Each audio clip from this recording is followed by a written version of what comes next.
Selamat malam jemaat yang dikasihi Tuhan Yesus Kristus. Pada malam hari ini sebelum kita membaca firman Tuhan, mari kita berdoa.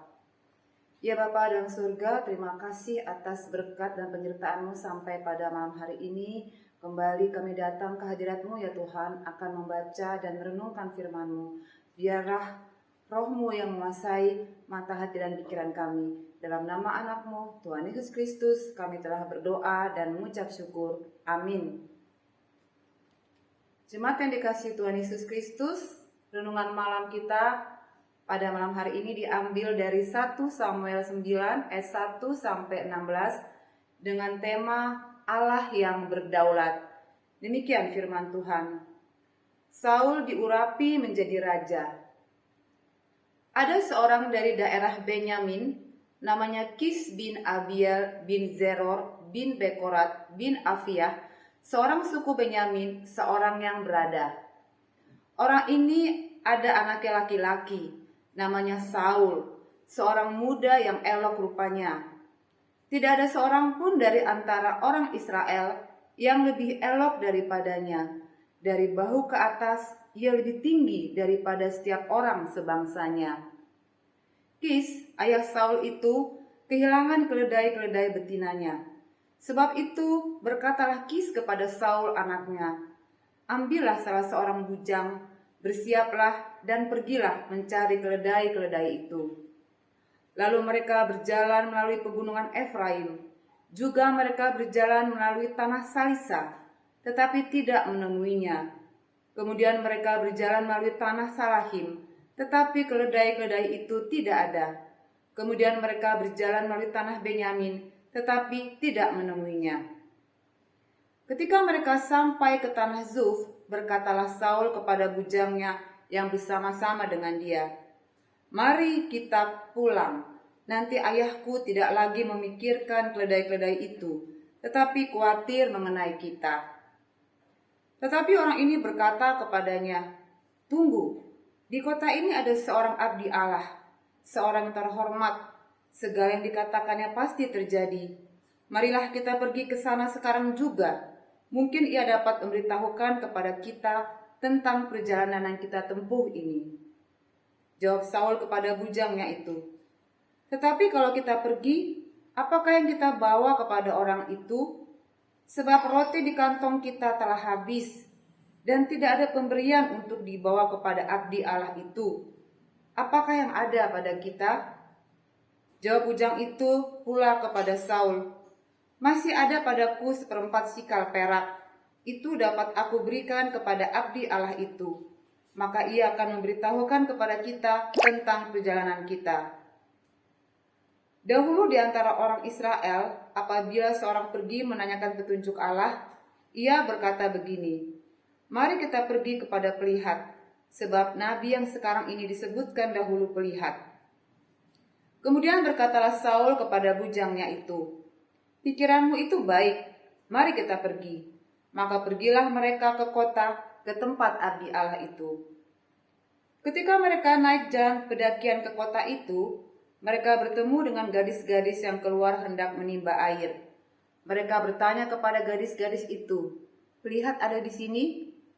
Jawab gadis-gadis itu kepada mereka, ya ada, baru saja ia mendahului kamu. Cepat-cepatlah sekarang, ia datang ke kota hari ini, karena ada perjamuan korban untuk orang banyak di bukit pada hari ini. Apabila kamu masuk ke kota, kamu akan segera menjumpainya, sebab ia naik ke bukit untuk makan. Sebab orang banyak tidak akan makan sebelum ia datang, karena dialah yang memberkati korban. Kemudian barulah para undangan makan. Pergilah sekarang, sebab kamu akan menjumpainya dengan segera. Maka naiklah mereka ke kota, dan ketika mereka masuk kota, Samuel yang berjalan keluar untuk naik ke bukit berpapasan dengan mereka. Tetapi Tuhan telah menyatakan kepada Samuel sehari sebelum kedatangan Saul demikian, besok, kira-kira waktu ini, aku akan menyuruh kepadamu seorang laki-laki dari tanah Benyamin. Engkau akan mengurapi dia menjadi raja atas umatku Israel, dan ia akan menyelamatkan umatku dari tangan orang Filistin. Sebab aku telah memperhatikan sengsara umatku itu, karena teriakannya telah sampai kepadaku. Amin. Demikian firman Tuhan. Saudara-saudaraku yang terkasih dalam Tuhan Yesus Kristus, Alkitab melukiskan asal-usul Saul sebagai orang yang berasal dari kaum berada, memiliki ketampanan dan sosok fisik yang sangat mengagumkan.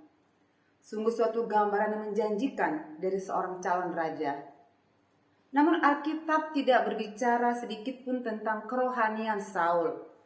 Alkitab bungkam tentang bagaimana Saul bergaul dalam Allah dalam kesehariannya. Penuturan Alkitab ini seolah-olah ingin menekankan kesamaan antara sosok Saul yang tidak rohani dengan sosok bangsa Israel yang menolak seorang pemimpin rohani. Meskipun Saul dilukiskan sebagai seorang istimewa dari sudut pandang manusia, tetapi kerohanian Saul dan bangsa Israel ada pada titik yang terendah. Meskipun permintaan akan seorang raja merupakan tanda penolakan terhadap Allah, namun Allah tetap memiliki kedaulatan penuh untuk mengatur segala sesuatu yang terjadi di dalam sejarah kehidupan orang Israel. Allah adalah Dia yang berdaulat. Tidak ada seorang pun yang dapat mengatur Allah, melainkan justru Dialah yang mengatur hidup manusia.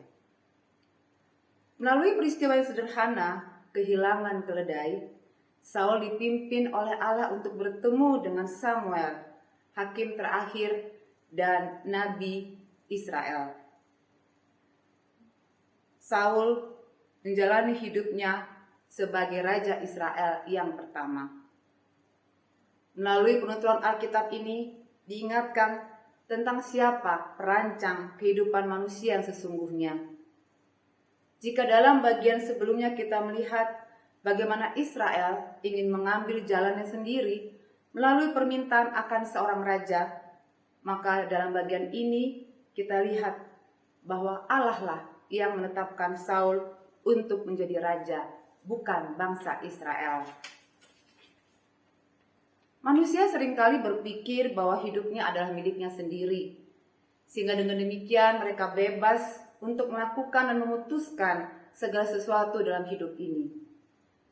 Dalam kesombongannya, manusia berpikir bahwa dirinya cukup berkuasa untuk menolak Allah. Namun Alkitab mengajar kita bahwa kedaulatan Allah mengalahkan segala kuasa yang ada di bumi ini. Sebelum mengurapi Saul, Samuel menceritakan petunjuk Allah tentang siapa yang harus ia urapi.